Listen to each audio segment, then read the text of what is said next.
A lot of teachers have been struggling with Gen Alpha students. They're smart, tech savvy, and full of potential, but they're already bringing completely new behavior and learning challenges. Let's listen to teachers dealing with these issues every day. The biggest difference, teaching Gen Alpha, they do not care about authority. These students were throwing things, hitting each other, singing random songs out loud. They just wanted to hear themselves talk.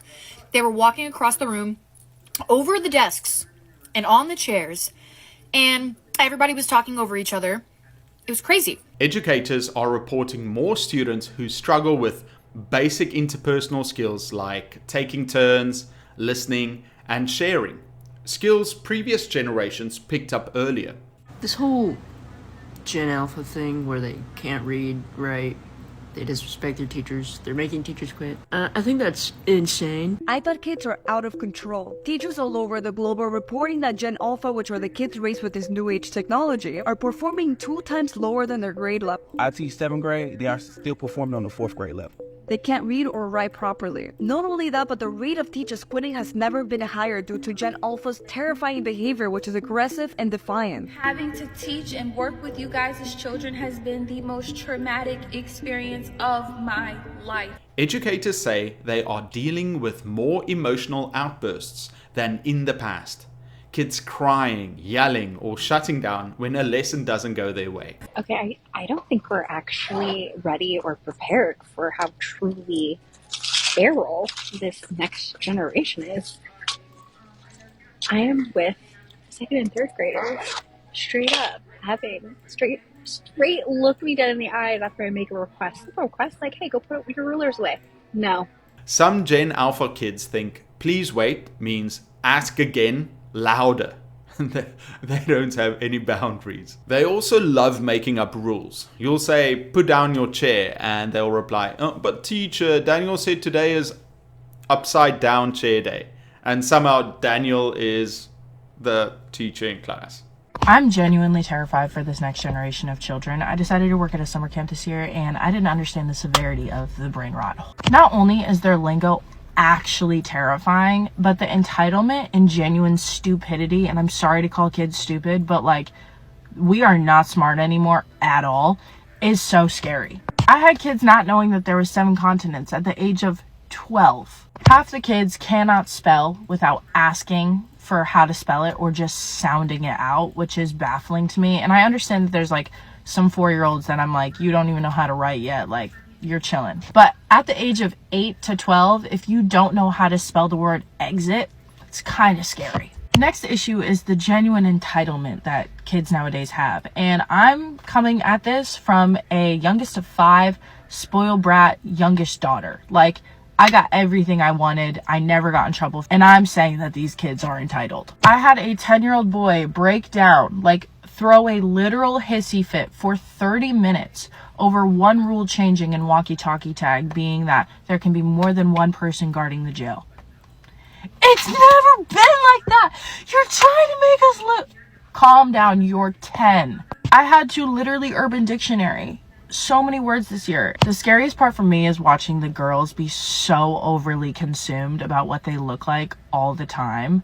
There was a 12-year-old, I love this girl to death, but oh my gosh, every day it is something about looking ugly, looking fat, not having the right skincare, or forgetting her Dior lip gloss, like pulling out makeup products out of her bag that I would not even dare to touch on expensiveness. Like, it's so, I don't mean to say concerning, but like, we have girls that are 10 to 12 years old really worrying about what they look like on the day-to-day while at summer camp. There is not a single guy for you to impress at summer camp, girl. Like, you are 12. Let's not worry about men till we're like, never. Like, don't worry about dating people until you're like in high school, dude. You are it's just so concerning. It's so concerning. And I know that the older generation was concerned about us, but I'm like, not to be saying that we're the exception, but we were a little bit different. I'm not gonna lie. Just a little bit. Gen Alpha students often expect learning to be entertaining, not just educational. If the lesson doesn't feel like a game or video, it's boring instantly. Let's stop shaming teachers who choose to leave mid-year. I was talking to a relative who works for a massive chemical company, and they have just announced that they're going to have like 3,000 layoffs over the next couple of months.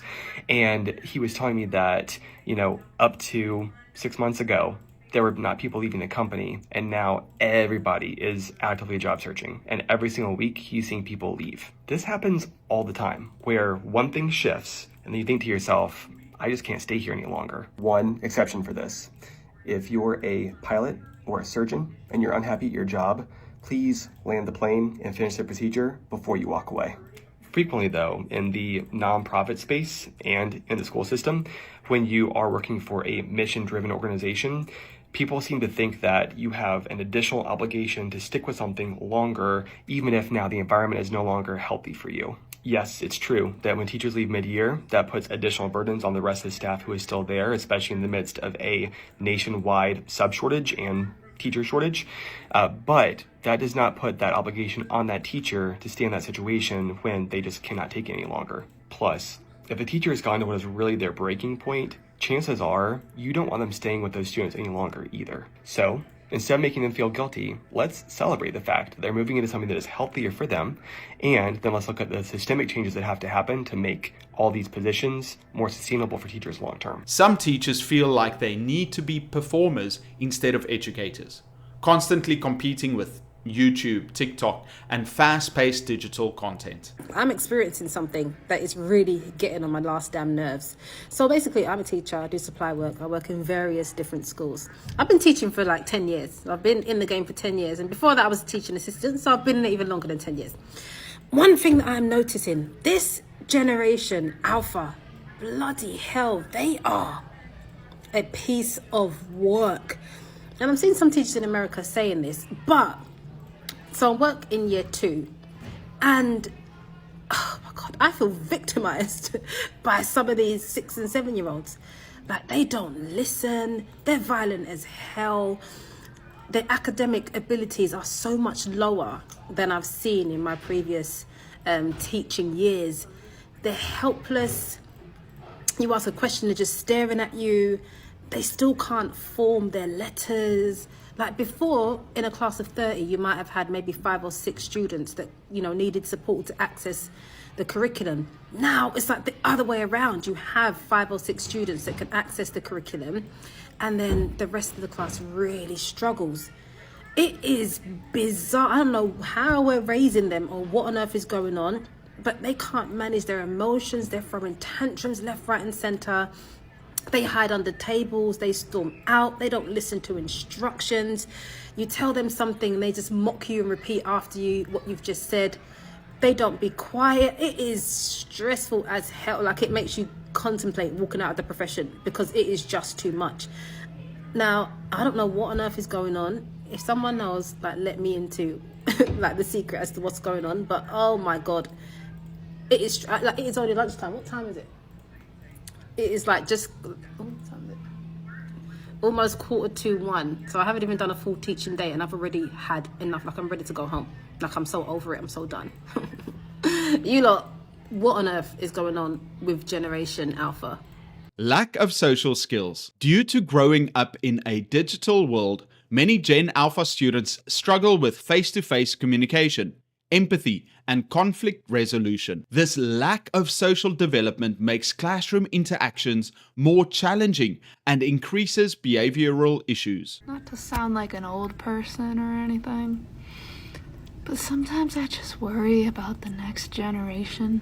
Just because at such a young age, they are already completely checked out of school.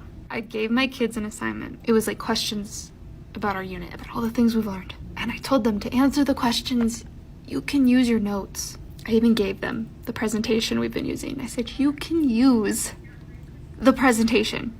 And so many of them didn't. Like, they would just sit there acting confused, and they were like, I don't know, like, how to do this. And I was like, well, use your resources, use your notes. And like, let me show you how easy this was. So the presentation is literally 17 slides long. Right here. I probably could have put put this back on the screen, and they wouldn't do it. And the hard thing about elementary school is that there's really no way to hold them accountable for their grades. Like, it's all on you. Like, you're the one that has to get them to have the good grades. I feel like in middle and high school, like, there's more accountability, you know? Where it's like they're in charge of making sure their grades are high. That doesn't exist here. Higher levels of disrespect. Many teachers report that Gen Alpha students show less respect for authority than previous generations. With increased parental intervention and societal shifts that emphasize individualism, teachers find it harder to maintain discipline in the classroom.